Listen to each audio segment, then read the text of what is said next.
You live in a country where asking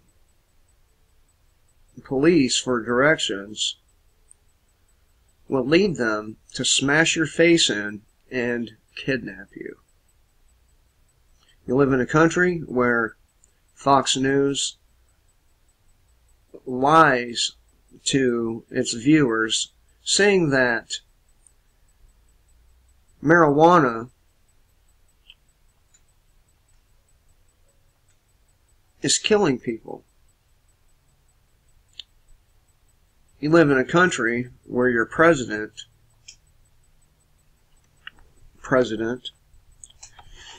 fucking sunlight coming through my window, where your president brags about being, what was it? A tariff man. Alright, so it's December 5th, 2018. There are quite a few headlines to go through. And I'm going to go through some of the headlines, and then I'm going to focus on one particular piece or another. This one I'm going to do probably now, after I hit these headlines, but collapse of civilization is on the horizon, world leaders warned. And that's according to Sir David Attenborough. Alright. So, power to the people, or power of the people. French government suspends fuel tax after French citizens took to the streets and refused to pay it. Of course, they have now rejected that suspension, saying that it does not go far enough. They do not want the fucking tax. They're already taxed enough, just like the American people are, only the French seem to have a bit more balls than we do here in the United States. I mean, those motherfuckers flipped out, and rightfully so. But something tells me that these, what were they called? Yellow vests? I think that's what it was. Something tells me that these individuals will not go far enough. Something tells me they're not going to storm the government buildings and drag those motherfuckers out of the parliaments and their ivory castles and hang them from the first tree that they can find. Something tells me they're going to stop short of that, and that's really unfortunate. But yeah, this guy stops and politely asks cops for directions, and they turn around, give him a beating, and kidnap him. Isn't that nice of them? Here's another one I will concentrate on. Royal family implicated in billionaire pedophile scandal as court case begins in Florida. I mean, don't you think these people should be hung?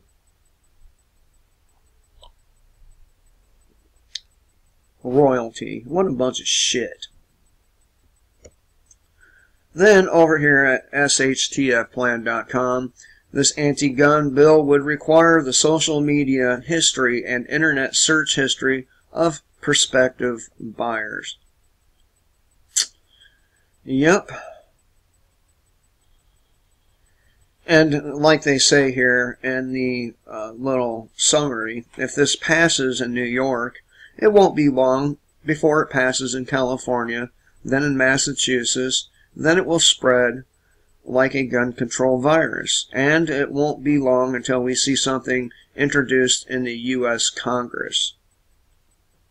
Now, if they do gun confiscation, there's only one reaction. One. And that is to use those weapons they are trying to take. Donald Trump brags in a tweet, "I am a tariff man." President Donald Trump is celebrating the fact that he's a thief and glorifying in his ability to steal money via a way of tariff/taxation. Earlier today, Trump tweeted that he's the tariff man and he is taking in billions in tariffs right now. What a puke, man. What a fucking puke.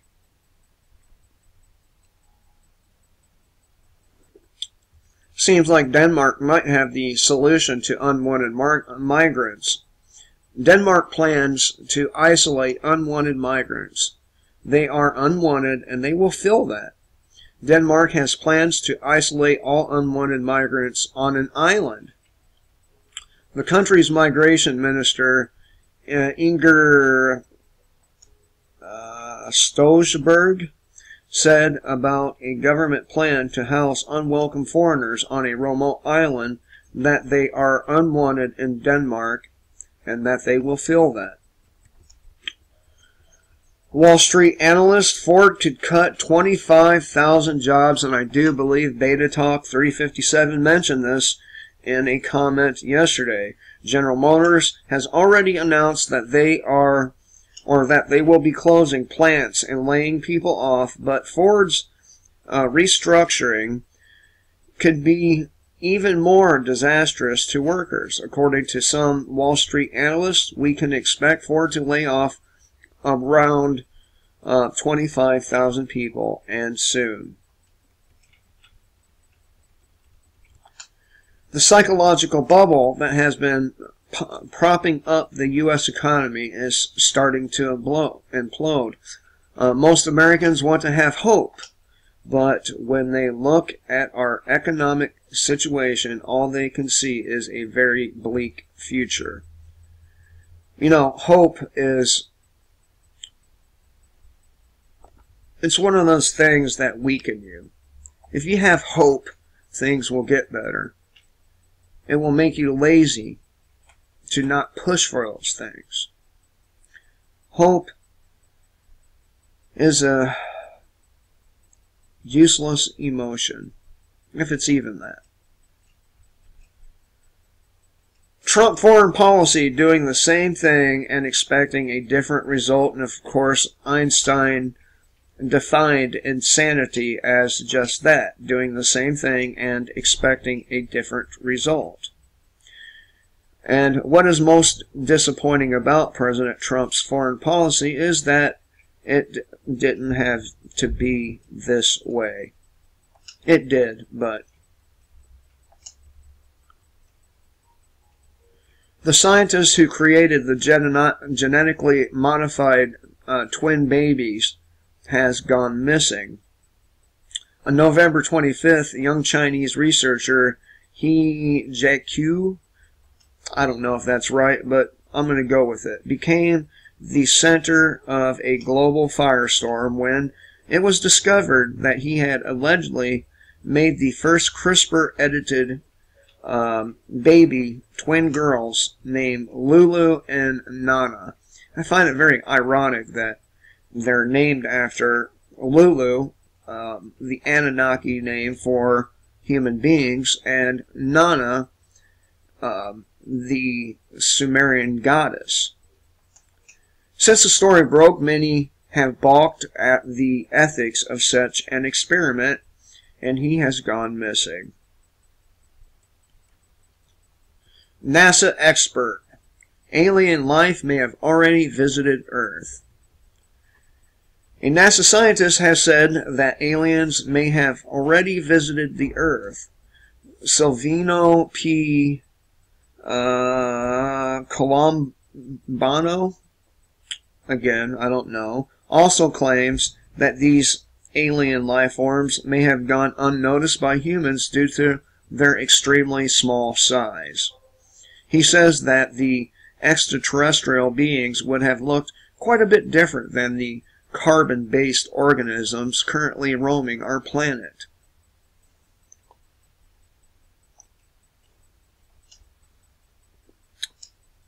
Have any of you seen the, I'm not going to call them documentaries because they're not really accurate, but the Knowledge of Forever Time series. It's a good series, don't get me wrong. But aliens are in our culture going way, way back, many thousands of years, and this asshole is going to say that, you know, they go unnoticed. No, they didn't go unnoticed. They are the giants, the Nephilim of the Bible. Well,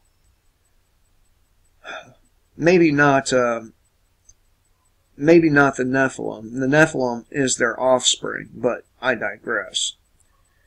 No French Revolution in America because Americans are spineless, cowardly motherfuckers.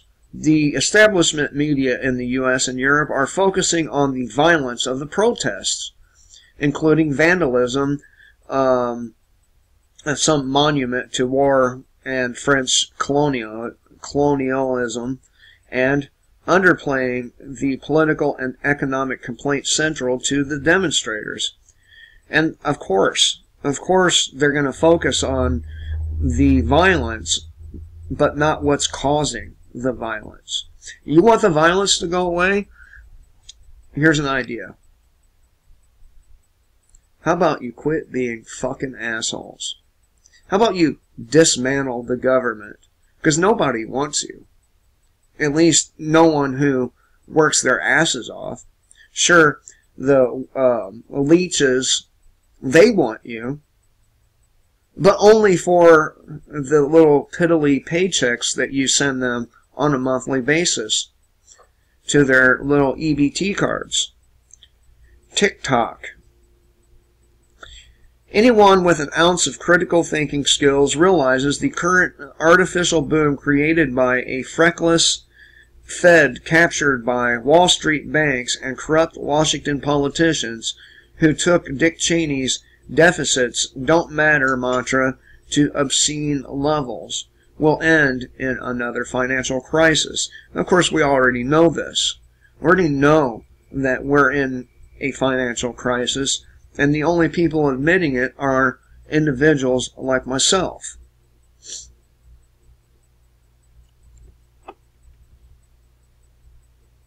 Conservative writer files criminal complaint against Robert Mueller.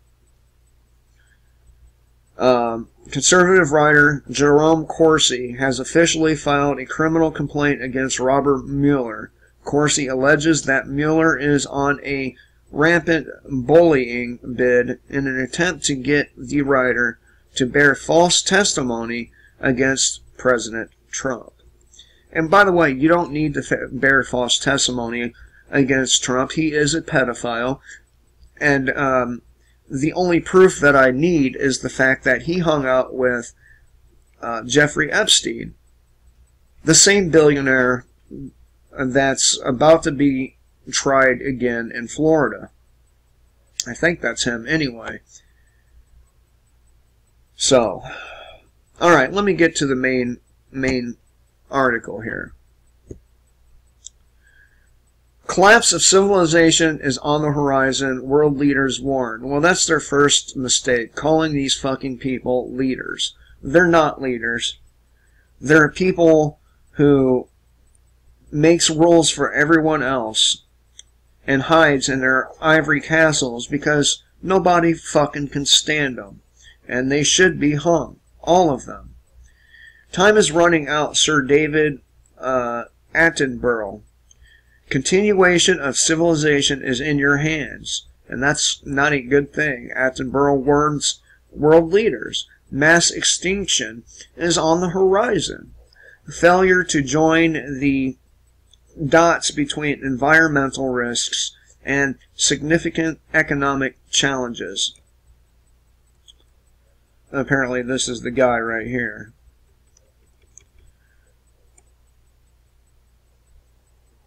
Editor's note.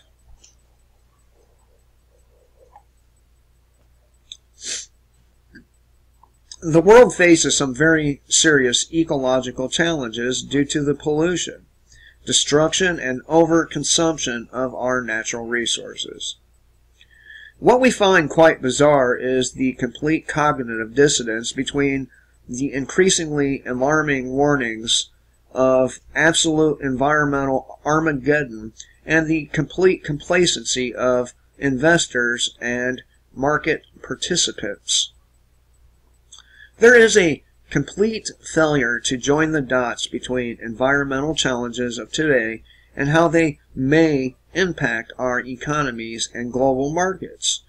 The notion that our global economy and financial markets, including frothy risk assets such as stock and bond markets, would not be impacted by a civilization collapse is irrational. Who would ever think such a stupid thing? Who would ever think that a civilization collapsing would have no impact on markets?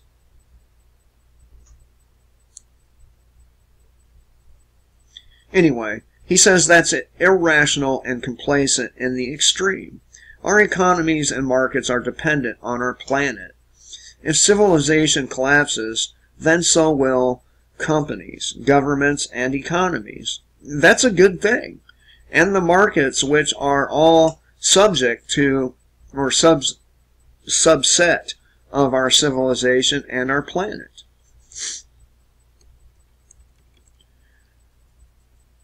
Whether the severe environmental challenges of today will result in the complete collapse of civilization is yet to be determined. No, it's not. We hope and believe that humanity will step back from the brink. And we will, after tens of millions, if not hundreds of millions, if not billions of people die. Yeah, I was interrupted briefly, but let me go back over this one or two sentences here. He says whether the severe environmental challenges of today will result in the complete collapse of civilization is yet to be determined. We hope and believe that humanity will step back from the brink. I'm going to stop right there for a moment.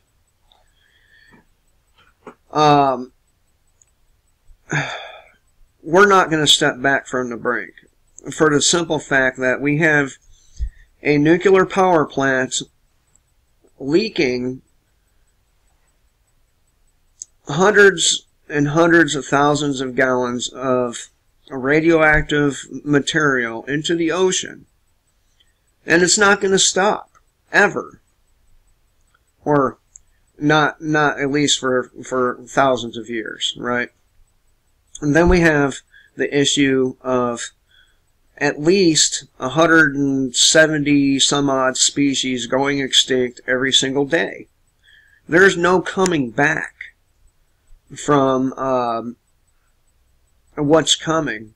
Yes, people will live through it, but civilization will not rebound. We will have to start all over, just like those who suffered the deluge in the times of Noah. He goes on to say that it would be prudent for people to take stock of all the risks, take a long-term view, and diversify into physical gold and silver. Well, see, here's the thing about that. Gold and silver isn't going to feed you. No. If you go to a farm and you talk to the farmer after shit hits the fan, he may not even take the gold. They go on to say precious metals in coin and bar form remain vital forms of financial insurance, and it does. It does. But not a complete and total wipeout of a civilization. And hedges against various worst case scenarios such as financial and currency crashes, global pandemics, world wars, natural disasters such as earthquakes, supervolcanoes, and ecological disasters like Fukushima. Collapse of civilization is on the horizon, Attenborough warns. The world faces a disaster of global scale that poses the greatest threat to civilization and the natural world for thousands of years, Sir David Attenborough warned yesterday. The broadcaster and environmentalist 92 spoke ominously about his view on the catastrophic effects of climate change at a United Nations summit in Poland. Attenborough, who is famous for his amazing nature programs, urged the world leaders at the UN conference to take action to prevent the collapse of civilization. Now, if that goes anything like the war on drugs, war on poverty, and all the various other bullshit programs our governments take up, then you can be assured that there is absolutely nothing they can do about it. In fact, whatever they do will only exacerbate what's happening. Right now, we are facing a man-made disaster of global scale. Our greatest threat in thousands of years, climate change, he warned in a speech at the 2-week climate conference in Poland. Now, this is just more, scare the people into accepting a lesser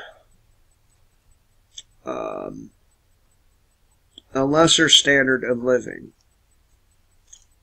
You have to give up these things in order to save the planet. That's what all this is about. Meanwhile, assholes in the government, military, and giant corporations are flying around in private jets and spewing that same material into the atmosphere. What they want is to be able to be the only ones that have these things. He says if we don't take action, the collapse of our civilization and the extinction of much of the natural world is on the horizon. Well, the extinction of much of the natural world is on the horizon thanks to the Japanese government allowing TEPCO to build a nuclear power plant not only on a fault line, but a tsunami-prone area. That is a done deal. But I agree with him. I do. I agree that if we don't take action, the collapse of our civilization and the extinction of most organisms on this planet will happen. But it's not the action that these control freak motherfuckers want. The action I'm referring to is hunting these pigs down and stringing up wherever you might find them. And I know, it sounds very militant, but what can I say? What can I say? I'm militant. So anyway, I thought I would share this with you. I will be covering some other things, such as Deutsche Bank, as Beta Talk mentioned in the comment section of another video. And I hope you all have a good day. Until next time, kill the state before the state kills you.